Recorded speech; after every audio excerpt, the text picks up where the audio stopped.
tassa bhagavato arahato samma sambuddhassa. Namo tassa bhagavato arahato samma sambuddhassa.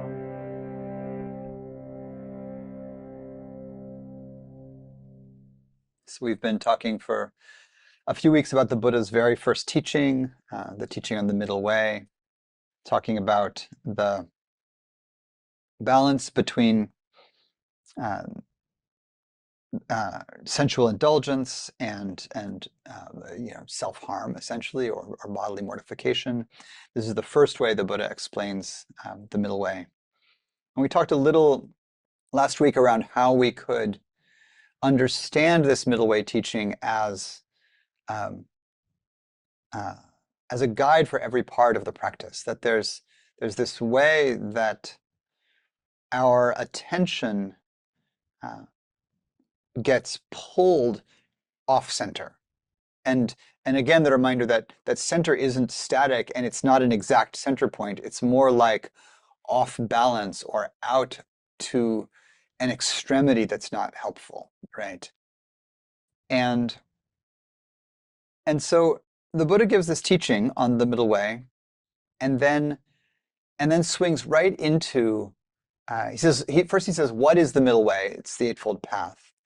But then swings right into the Four Noble Truths. And so he says, bhikkhus, mendicants, his friends, there is this noble truth of dukkha. So dukkha is translated as, suffering most commonly, but dissatisfaction is a pretty good translation. Pain, just straight up pain, is also a translation, and it depends how you're using the word. Whether it's a word for like the direct experience of pain, like including physical pain, or more like the psychological experience of distress or discomfort or dissatisfaction with something.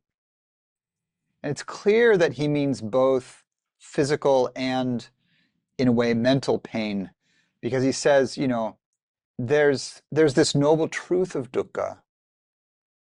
Birth is dukkha, aging is dukkha, death is dukkha. Not getting what you want is dukkha. Getting what you didn't want is dukkha.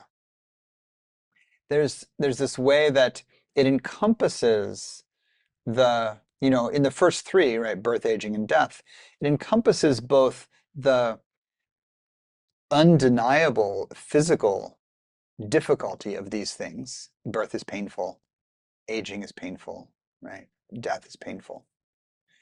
And at the same time loops in, and it's clear that it loops in both, right? There's the physical pain of it and the way that we don't want that pain, right? And then he makes it even more clear that, getting what you didn't want is dukkha, right? I didn't want the painfulness of getting older, or I didn't want to get sick, or I didn't want to be struggling for money, or I didn't want to feel heartbroken. So there's both the aging is painful by itself, my joints hurt, and then there's and I don't like that, I don't prefer that, I don't want that. And so there's this noble truth of dukkha, it's the first truth. And then the second truth is the truth of the cause of dukkha, which is tanha. Literally means thirst. We translate it usually as craving, wanting. And it's a kind of unbalanced desire or wanting. So it's not the simple kind of wanting that's like the desire to be safe in an uncertain world, Like that is a kind of course it's wanting, it is a kind of desire, it is a kind of craving. But in a certain way, it can be simple psychologically. There's ways that it can fall to the extremes as well. But what he's talking about with craving really is this pull that can come upon the heart when we fall out of the middle way toward one of the extremes, right? So, aging is painful. I don't like it. But the dukkha really becomes like, oh, I've lost my sense of balance or center or maturity around it, like my understanding that all beings age, that aging is inevitable, barring accident. And I've fallen into craving. Like I can't stand it that this is happening, or I'm just hungry for sensual pleasure, for the pleasure of my joints to stop hurting, or to subsume my distress at aging under new pleasures. I want to keep eating good food, having pleasurable social or sexual or relational contact, entertainment contact, stimulus that's pleasurable. And so craving, in a way, is a feature of both ends of the middle way, right? If I'm craving uh, a kind of annihilation, or I want to get rid of some part of my experience, and I want to do this through a kind of self-harm, right? That's a way of understanding the bodily mortification side of the middle way spectrum.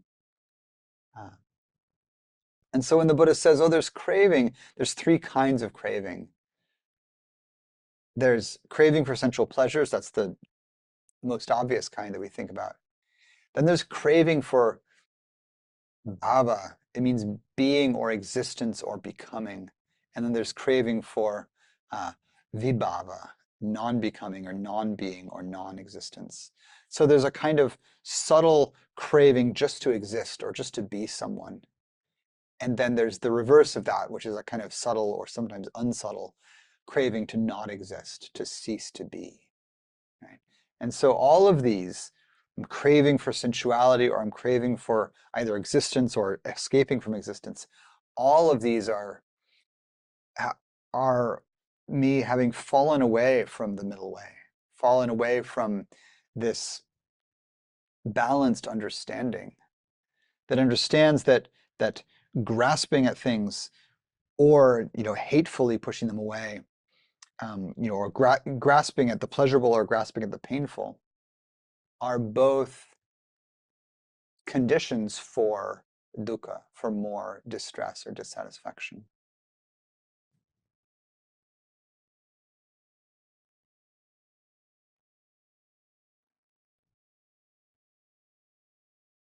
I think for some of us in a comfortable kind of post-industrial, very consumerist, modern society where there's a fair amount of comfort, um,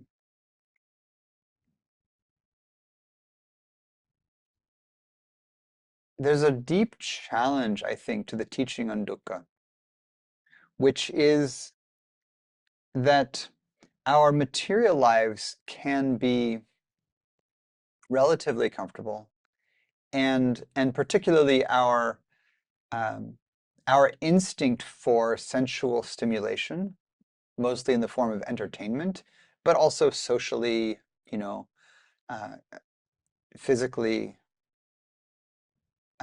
in a certain way, can be satisfied or indulged relatively easily. The Buddha was teaching in a much more class rigid society than ours in some ways. And, side note, our society is not as class mobile as we pretend it to be, and caste is definitely a thing here. But he was speaking to folks for whom, um, some amount of sensual pleasure was available, especially for the wealthy. But um, but ordinary life, was in a way more uh, physically intimate with discomfort than many of ours. Our houses are so climate controlled, and our clothing so abundant and soft and comfortable, and our food so abundant and soft and comfortable, and uh, that many of us, and in Western Dhamma this is very common, many of us interpret dukkha almost entirely just psychologically. That, that it's really all about, um, a kind of complaining about modern life, about our life. My job is hard, marriage is hard, parenting is hard, politics is hard, you know, and yes, aging, sickness, and death, all the ground level challenges are here. But because our lives can be physically relatively comfortable, and particularly because the stream of entertainment stimulus is so easy to come by, I think one of the deepest mysterious challenges to the Noble Truths for some of us is a kind of unconscious hedonism that it's actually possible to live our lives um, kind of unconsciously going from pleasurable stimulus to pleasurable stimulus. And I do this, I notice myself absolutely doing this, where, you know, at any moment you know, I can uh, wear a podcast around and listen to nice people telling me good, things that are interesting to hear. And at any moment I can turn on, beautiful music. And, um, you know, uh, my partner and I are having a conversation about when to allow our kid access to uh, different kinds of technology. And um, and one of the situations that came up recently is that he knows I have an old iPad uh, that I don't use, and he got to the end of one of the books in a series that he was reading uh, and listening to, and we didn't have the next book in the series, and uh, he said, "Oh, let's." Um, uh, he said, "Oh, just get it from the library in the electronic version, and then I can just read it right away, like immediately on the pad, rather than having to like go to the library, do the whole physical task of going to the library to get it." And um, and I said, "Well, and I ended up saying, yeah, okay, well, let's do that." And so we did that, and um, and the conversation I had with my partner later was not, some black and white like we should or shouldn't, give him access to this thing. It was more like, okay, um, what's it like when you can just get the thing you want instantly? And is there something that we want to teach or practice or model where it's like, great, we'll put it on reserve at the library and we'll get it next time we're in town if they have it. And you might have to wait a bunch of days, um, and and uh, how easy it is to succumb to uh, this kind of, if you want it, you can have it immediately kind of thing, you know. Um, uh, I was just reading an article. There was an article in maybe the Guardian about um, Netflix and movies, and um, about how now that Netflix knows that a lot of people, watch movies just on their phones, and so kind of in like distracted places on the subway or wherever, or you watch it, you pause it, you do some other things, you pick it up later.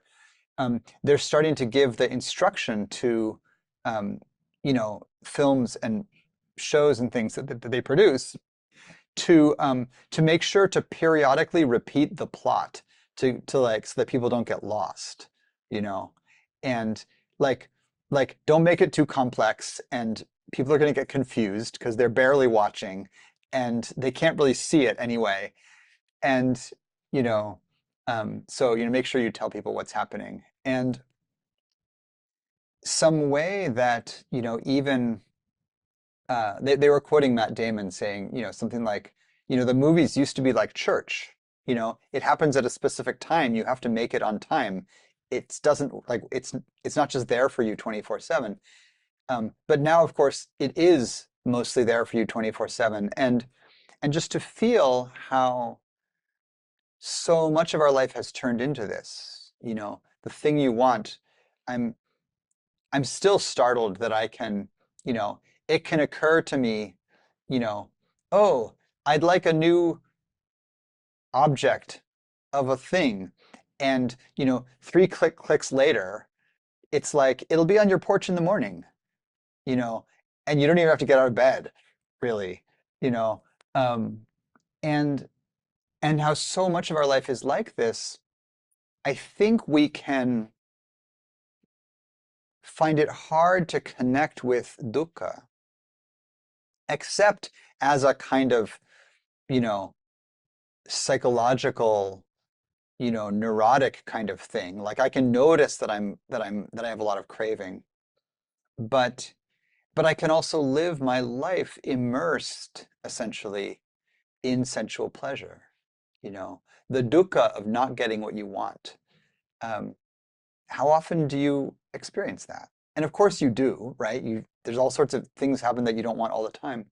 But I'm feeling this, I'm feeling something about um, the fecundity of possibility and materiality and of, you know, physical and in a certain way, sensual comfort, shallow comfort often, but comfort nonetheless in our life as, um, in a way, one of the challenges to the Dhamma really sticking for us, becoming an imperative, is our practice a kind of window dressing, um, on our lives where it's like, it's helpful, but how deep does it go? If we always have access to more stimulus. So one of the things that the Buddha suggested so strongly, the reason that the monastic system is strong is so core to Buddhism. And there's almost no other world religion. There's really no other world religion that I can think of where the monastic system is as core as in the Dhamma. In Christianity and in Hinduism, the monastic orders came much later. The systems were founded by lay people, and you know, Christian monasticism took many, many hundreds of years to develop. Really 1,000 years almost to really form out of early Christianity. Um, for the Buddha, it's the very first thing he did. Is he said, this is a way to live, uh, to use as little as possible, only what you need, and that living in this way was a middle way gesture. He said, it's not about indulging in deep self-harm, but it's also not something that you can easily do living in the comfort of the home life. Right? So there's something that we have to learn about this, very natural, organic impulse of grasping at the world to get what we want, to make it be the way we want. And how, in a sense, we are always off balance. We're never at rest. One of the ways I could understand the middle way is a proposal of a certain kind of rest. That when we're not at the extremes and we're not being pulled toward the extremes, we're not being pulled toward sensual indulgence or self-harm, what is there for the attention and the action body to do? Right? The needs, what we need to stay alive is relatively simple, right? The Buddha called it the four requisites, right? Food, clothing, shelter, and medicine. And a relatively, simple amount of those, one meal a day for the monastics, uh, um, 2 outfits essentially, one to wear and one to wash, and then a warm one for when it gets cold. And they're all the same. So 3 brown sheets, basically, for the body. Um, and so just enough food, just enough clothing, just enough shelter, uh, and just enough medicine. And beyond that, uh, in a certain way, from a strict monastic perspective, everything beyond that is either entertainment or work in service of something, you know. And so uh, that's not saying as lay people that's our goal. That's an ideal way of life that the Buddha invented, but he invented it for a reason, and it's because of this how how clearly he understood the relationship of uh, this impulse to crave, uh, the dynamic relationship between that and the possibility of truly resting or truly being at ease in the world. And in a way, what he's looking for, that he calls the deathless, uh, in a way, what he's looking for, if what he's looking for is the end of dukkha, uh, the opposite of dukkha is sukha. It gets translated as happiness. Contentment is a pretty nice translation. What he's looking for is sukha, so ease. How do you live at ease? And when we wish metta for folks, when we say sabbe sata sukhito hontu, may all beings be at ease. What is it to be at ease or to be at rest in the world, in the heart, for the heart to be at ease? It's not about not doing anything, but it's about not needing to do anything. And so then the doing arises from a different place. Right? The Buddha didn't give up. He did things for his whole life. He built an enormous organization. And, the suttas just record the Dharma talks. But if you read the Vinaya, the monastic structure and rules and regulations, it was very difficult building this organization. It was very relational. It was political. It was organizational. He had to structure it and figure out the hierarchy and discipline monastics who were doing things that were disharmonious. And it was a lot of work. And he did it, but from a place free from dukkha.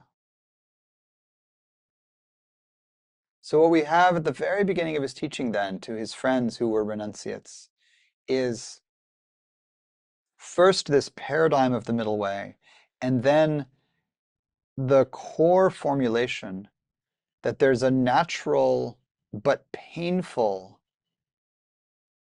experience of dukkha, that's caused by something, which is this craving, this grasping that pulls us off center, that pulls us out of ourselves in a way.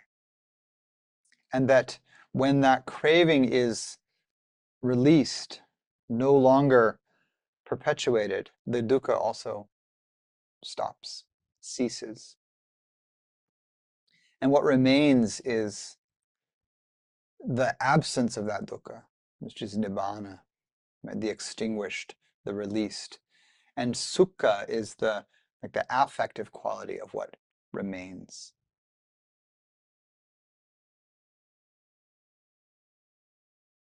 So how do we find this in a culture, in lives, in a way so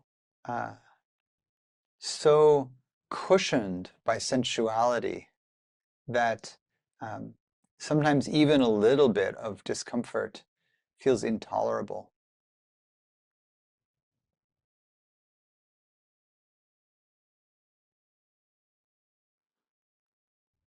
On the psychological side, we work toward a kind of opening the window of tolerance, right? Turning toward difficult feelings, turning toward anger or fear or anxiety, and being willing to feel it. right? Because in the emotional or in the affective realm, we do the same thing, right? We try really hard to keep ourselves comfortable, and when we're not comfortable, we often are squirming or trying to maneuver or get out of it or fix things so we can be more comfortable. Emotions, in a way, are uh, indications. They're sort of answers to a process. Something is happening. We're trying to figure it out, and the response is is an emotion. And so sometimes those emotions, they point toward where the dukkha is. They can indicate to us, look here, look there, uh, to find the source of the distress.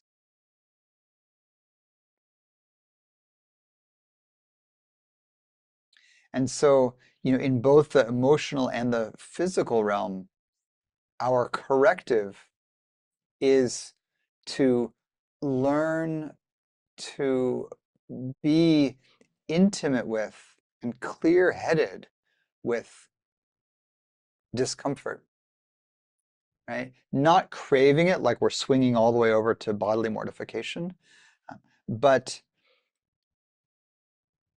becoming more friendly with it, more familiar with it, more willing to bear it so that we can understand it.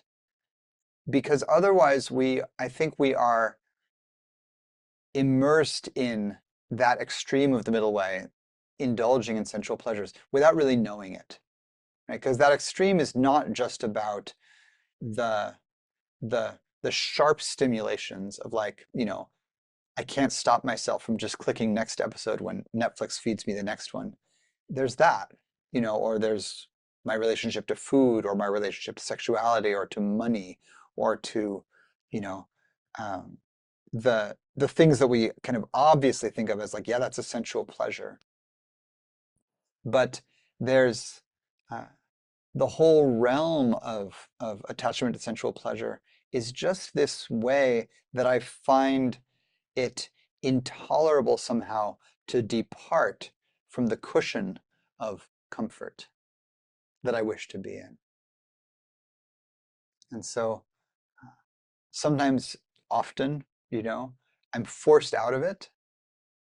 And part of our practice can be, instead of immediately trying to fix things so that we can get back into the comfort bubble, uh, to engage with what's happening that has forced us out of it. You know, um, good God, aging is real. I can feel it. And just stopping with that. You know, the political system is what it is. Can I stop and feel it? The dangers in the ecosystem, right? The loss of species. I can feel it. I don't want to just brush by it. And I don't want to just rush to, to jump to offering metta or jump to trying to lay an antidote into the system. I want to feel it, you know. I don't have I don't have the kind of contact that I want with the people I want to be connected with. I want to slow down and feel that. Because when the Buddha says there's this noble truth of dukkha, this noble truth is to be understood. Each of the noble truths has a task. It has an instruction with it.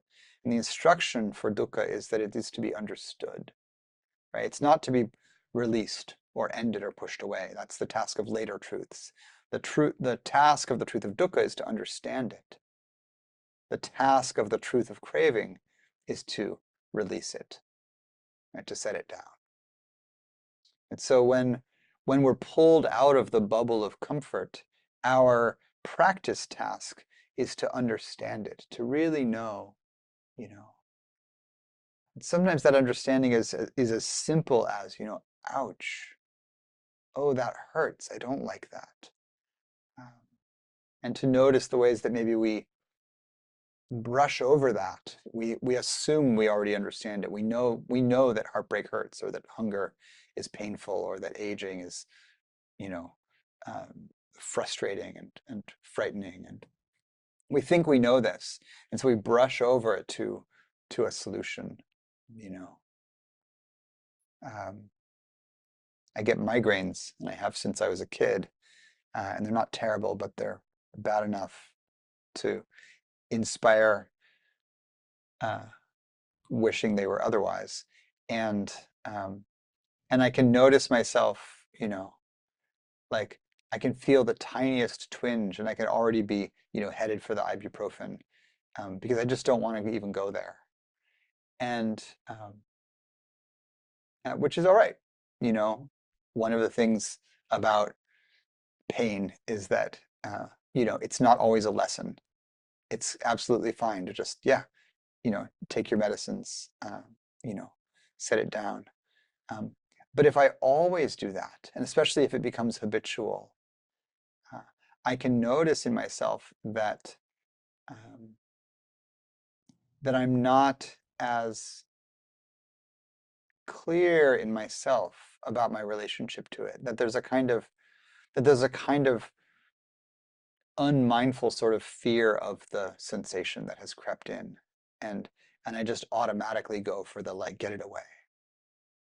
And I want to actually understand the body and my responses to things. And that doesn't mean I'm going to just like sit here with a headache, but um, but I want to be clear about the motivations moving through my system, right? So because I want to make a conscious choice about what I'm doing. I don't want to just be reactive or on autopilot. Uh, as I respond to, the pains of the body or to heartbreak or the global situation or whatever. Um,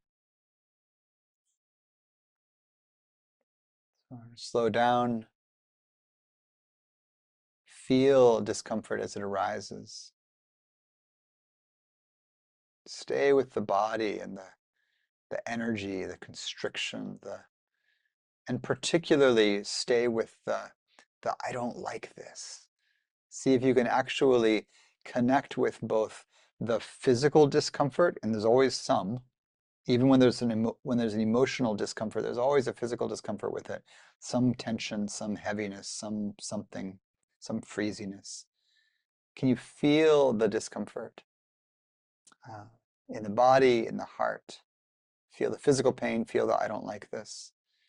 And and if you want to bring in this noble truth and really work with it, you can you can just name it. You say, this is dukkha. This is this is not comfortable.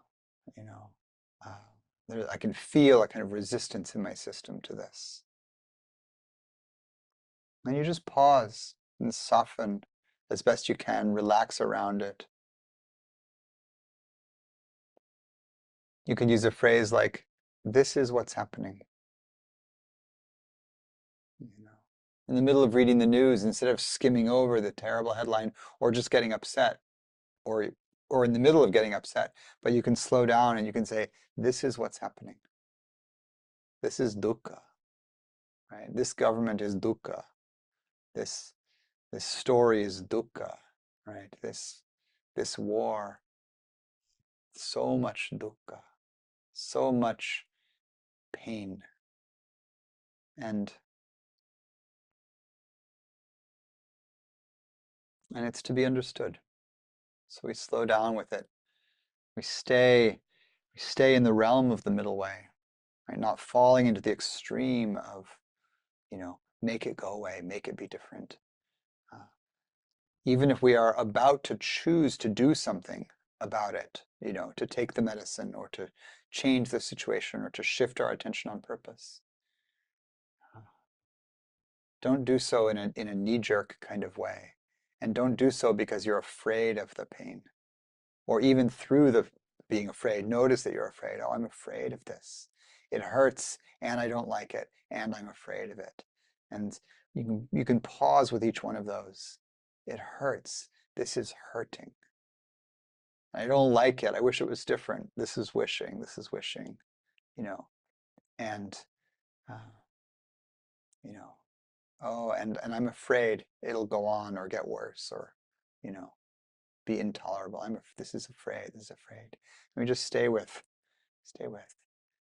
And if it's ever overwhelming, if it's too much, you start to spin out, you can't be mindful. Set it down. Bring your attention to something else, right? See where you are, reconnect, reground.